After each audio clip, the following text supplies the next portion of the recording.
मूंखे जॉइन कयो आहे JUF जे सीनियर अॻुवाण ऐं सिंध जा प्रेसिडेंट आहिनि उन सिंध जी सरवाणी कनि था JUF जी मौलाना राशिद महमूद सुमरो साहब। मौलाना साहब थैंक यू वेरी मच तव्हां असांखे जॉइन कयो।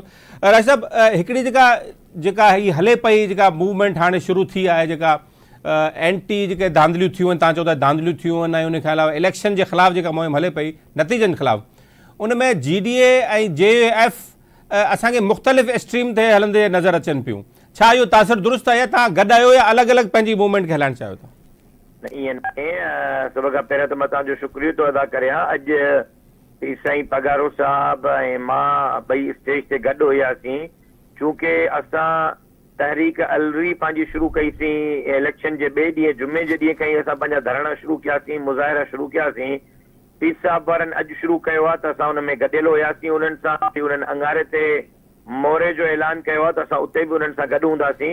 बाक़ी JUI रोज़ाना जे बुनियादनि ते पंहिंजा मुज़ाहिरा धरणा करे पई उहो असांजो मुज़ाहिरनि धरणनि खे GDA जी हिमायत हासिल आहे।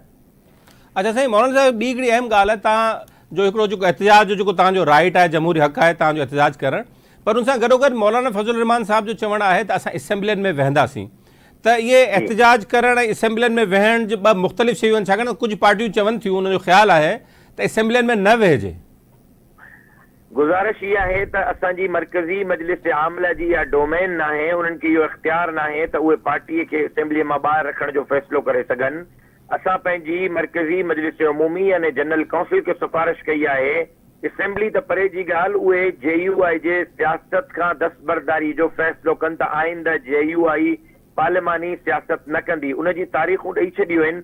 मौलाना साहब पाण चइनी सूबनि जे जनरल काउंसिल जे इजलासनि में शिरकत करणु वञनि पिया था ऐं जीअं ई जनरल काउंसिलनि जे इजलास में इहो फ़ैसिलो थी वेंदो त JUI पार्लिमानी सियासत खां अलॻि पई थिए त पोइ त इस्तीफ़ा ॾियण या पार्लियामेंट में वेहण न वेहण जो त को सवाल ई न रहंदो।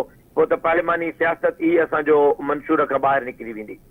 पर हाणे जेको तव्हांखे PTI सां ॻाल्हियूं हलनि पियूं उहो छा हुकूमत साज़ी जे लाइ आहिनि या एहतिजाज जे लाइ आहिनि छाकाणि ॿ मुख़्तलिफ़ शयूं आहिनि। असांजूं PTI सां ॻाल्हियूं न पियूं हलनि PTI जूं असां सां ॻाल्हियूं पियूं हलनि छो त मौलाना फज़लुर रहमान साहब खां बग़ैर पाकिस्तान जी सियासत नामुकम्मल आहे। चाहे मियां शहबाज शरीफ़ साहब खे वज़ीर आज़म बणिजणो हुजे त बि उनखे मौलाना फज़लुर रहमान साहब अचणो पियो ऐं इमरान अहमद ख़ान नियाज़ी साहब जी जमात खे जेकॾहिं वज़ीर आज़म जो वोट वठणो आहे त मौलाना साहब वटि अचणो पियो। JUI खे PTI जे हवाले सां सीरियस रिज़र्वेशन आहिनि ख़ासि तौर ते PTI जे बानी इमरान अहमद ख़ान नियाज़ी जे नज़रिए सां असांजो तमामु सख़्तु इख़्तिलाफ़ आहे। देर आयत दुरुस्त आयत PTI वारा ॿुधाईंदा त बानी PTI इमरान ख़ान साॻी सोच ऐं साॻी नज़रिए ते बीठल आहे या हुनजी सोच में का तब्दीली आई आहे। जेकॾहिं उहो साॻी सोच ऐं साॻी नज़रिए ते आहे त शायदि JUI हुन सां गॾु न हली सघंदी पर जेकॾहिं हुनजे नज़रिए में हुनजी सोच में का तब्दीली आई आहे त हुन सां गॾु हलण में कोई हर्ज न हूंदो ऐं जेकॾहिं हू साॻी रविश ते हलनि था त हू बि अपोज़िशन में वेहंदा असां बि अपोज़िशन में वेहंदासीं। हू पंहिंजो किरदारु अदा कंदा असां पंहिंजो किरदारु अदा कंदासीं। बाक़ी घर आयल महिमाननि खे ख़ुशि आमदेद चइबो आहे असां घर आयल महिमान खे ख़ुशि आमदेद चयो। न इहा बिल्कुलु दुरुस्त ॻाल्हि आहे त घर आयल महिमान ख़ुशि आमदेद चइबो आहे ॻाल्हियूं खपे इहो जमहूरी रवैयो आहे इहा ॻाल्हि दुरुस्त आहे। पर छा तव्हां सम्झो था त इमरान ख़ान नियाज़ी जेको आहे उहो पंहिंजी इहा रविश चेंज कंदो छाकाणि त U-टर्न वठण त हिकिड़ो मश्ग़िलो रहियो आहे हुनजो त इहो ज़मानत केरु ॾींदो त उहो रविश साॻी रखंदो जेकॾहिं तव्हां इहा ॻाल्हि ॿोल थी हूंदी तव्हांजी। सियासी लीडर जे लाइ ज़रूरी हूंदो आहे त उहो जेल जो दौरो करे अचे। मुंहिंजो ख़्यालु आहे त इमरान ख़ान साहब खे जेल घणो कुझु सेखारे छॾियो हूंदो। जेकॾहिं हू वाक़ई संजीदा सियासत करणु चाहे थो त सभ खां पहिरियां हुनखे आलमी एजेंडे खां ॿाहिरि निकिरणो पवंदो। आलमी जेको हुनजे मथां हिकिड़ो शेल्टर आहे जिन ते असांखे इश्कालात आहिनि उन खां ॿाहिरि निकिरणो पवंदो। ख़ालिसतन ख़ान साहब खे पाकिस्तान ऐं पाकिस्तान जे नज़रिए सां बीहणो पवंदो। जेकॾहिं ख़ान साहब हिन जी अश्योरिटी ॾिए थो त हुन ते JUI सोचे सघे थी गौर करे सघे थी। साईं अश्योरिटी केरु ॾींदो केरु मां इहो चवां पियो ज़मानत केरु खणंदो हिनजी इहा ॻाल्हि तव्हांजी थी आहे फॉर्मली जॾहिं ॻाल्हियूं थियूं आहिनि? जवाब PTI जो वफ़द ॾींदो जेको कल्ह आयो हो या वरी हिकु ॿिनि ॾींहंनि में ॿीहर असां वटि ईंदो। इहे सवालात PTI जे साम्हूं रखिया विया आहिनि जिन जा जवाबात उहे ज़रूरु ॾींदा। तव्हां माफ़ी जो मुतालबो कयो आहे जेको हुनजो रवैयो हो जेको हुनजी ॻाल्हियूं हुयूं जेके हुनजा बयान हुआ मौलाना साहब जी ज़ात जे हवाले सां ख़ासि तौर ते त इन जे लाइ चयो आहे त माफ़ी वठे? मौलाना साहब जे दरवाज़े ते अची करे हिन शइ जो सबूत ॾेई छॾियो आहे त मौलाना साहब जे हवाले सां उन्हनि जो जेको कुझु हो उहो सभु कुझु ग़लति हो ऐं उन्हनि जो असां वटि अचण ई असांखे माफ़ी सम्झूं था। अच्छा साईं, ही जेको हिकिड़ो ॿी हिकिड़ो ओपिनियन हिकिड़ो ठहियो पिए त JF जेको आहे हुननि खे ज़ाहिर हारायो वियो आहे KP में, पर KP में को बि एहतिजाज कोन्हे, एहतिजाज वरी सिंध में थिए पियो, त इन हवाले सां थोरी वज़ाहत कजो मौलाना साहब। KPK में एहतजाज हले पियो, बलूचिस्तान में एहतजाज हले पियो। एहतजाज जी नौइयत मक़ामी जमातूं, लोकल जमातूं, सूबे जी जमातूं तय कनि पियूं। अञा मर्कज़ कंहिं बि क़िस्म जो एहतजाज जे हवाले सां काई हिकमत अमली न आहे जोड़ी। सूबे सिंध में असां एहतजाज KPK जे करे त कोन पिया कयूं त KPK में असां हारायो आहे, असां कोई हिते इलेक्शन में हिसो न वरितो आहे छा?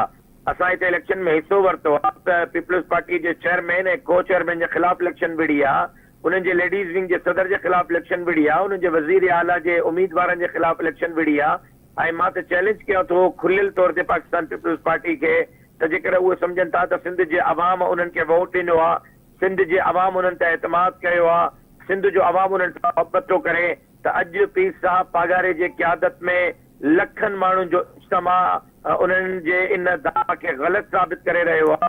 ऐं मज़ीद बि माण्हुनि खे चैलेंज कयां थो त लारकाणे में जेकर उहे सम्झनि था त उन इलेक्शन खटी आहे, धांधली न आहे कई, लारकाणे जे अवाम एतमाद कयो आहे बिलावल साहब ते, हल्को खोल राइनि, अंगूठा चेक कराइनि, जेकॾहिं हल्को खुली वियो ऐं अंगूठा चेक थी विया, 1 लख ऐं 1000 त परे जी ॻाल्हि, हिकिड़ो वोट बि मां जेकॾहिं जाली साबित न करे सघियुसि बिलावल साहब जे मुक़ाबले में त मां सियासत सां दस्तबरदार थींदुमि।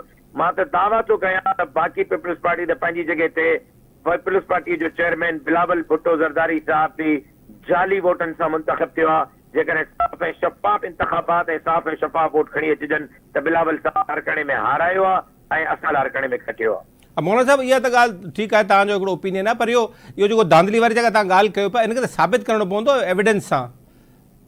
पीपल्स पार्टी इन मुतालबे ते अमल करे, इलेक्शन कमीशन इन मुतालबे ते अमल करे, सुप्रीम कोर्ट मुंहिंजे चैलेंज खे क़बूल करे, मथे जो सूर लही वेंदो पीपल्स पार्टीअ जो, राशिद महमूद सुमरो सियासत खां दस्तबरदार थी वेंदो। हिम्मत कनि, पंहिंजे मथे जो सूर लाहिनि, हिकिड़ो हल्को खोल रहनि ऐं हुनजे अंगूठे जा अछा न चेक कराइनि।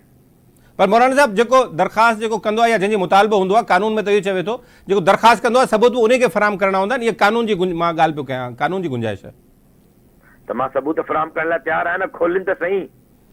अच्छा, पहिरीं तव्हां चओ था त हल्को खोलनि, पोइ तव्हां सबूत फराहम कंदो, ईअं साईं? हल्को खोलिनि, इलेक्शन कमीशन मूंखे सॾे, अदालत मूंखे सॾे, मां सबूत खणी ईंदुसि, वीडियो सबूत खणी ईंदुसि, सभु खणी ईंदुसि, सॾनि त सही मूंखे। मां रिकाउंटिंग जी दरख़्वास्त थो ॾियां, उहा मुस्तरद थी थिए। मां इलेक्शन कमीशन में दरख़्वास्त थो ॾियां, उहा मुस्तरद थी थिए। मुंहिंजी पिटीशन ॿुधण जे लाइ कोई तयारु कोन्हे, त मूंखे ॿुधायो त मां इन दावा खे कीअं साबित कंदुसि। पोइ तव्हांखे से अदालतनि ते एतमाद आहे? तव्हां सम्झो था अदालतूं, तव्हां चओ पिया दरख़्वास्तूं सभु रद्द थियनि पियूं, त अदालतुनि ते एतमाद आहे तव्हांखे त उहे फ़ैसिलो कंदियूं? वाक़ा करणु मूं वटि ॿुधणु कमु पाकिस्तान जे अदालतुनि जो। मौलाना साहब, वॾी महिरबानी तव्हांजी, तव्हां असांखे टाइम नाज़रीन। मौलाना राशिद महमूद सुमरो साहब, हुननि जो ओपिनियन आहे त 2 शयूं हुननि अहम कयूं आहिनि। हिकिड़ो त हू चवंदा हल्का खोल रहियो, त हू साबित कंदा, साबित थी वेंदो त धांधली थी आहे।